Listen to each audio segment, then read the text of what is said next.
বীজের আলো আকাশের নীলিমায় দেখেছি তোমার মহিমা।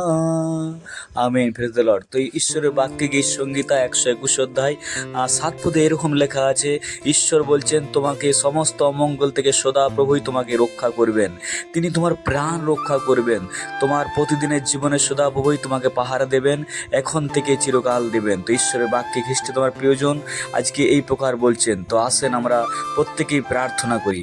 স্বর্গের অতি মহান পবিত্র ঈশ্বর, ধন্যবাদ করি পিতা পরমেশ্বর আজকের এই সুন্দর আর পবিত্র দিনের জন্য। প্রভু আর একটি সুন্দর দিন আমাদের জীবনে দিয়েছ পরমেশ্বর পিতা। আমি প্রার্থনা করছি তোমার প্রত্যেকটি ভক্ত সন্তানকে প্রভু তো সমস্ত বিপদ আপদের হাত থেকে আজ তুমি রক্ষা করো, তোমার স্বর্গদূত দিয়ে চারিপাশে তুমি ঘিরে রাখো পরমেশ্বর পিতা। তাহাদের সহবর্তী হও, যারা অসুস্থ পীড়িত আছে মহান পরমেশ্বর তাহাদেরকে সুস্থ আরোগ্য দান করো। প্রার্থনা প্রভু যিশু নামে চাই, আমেন।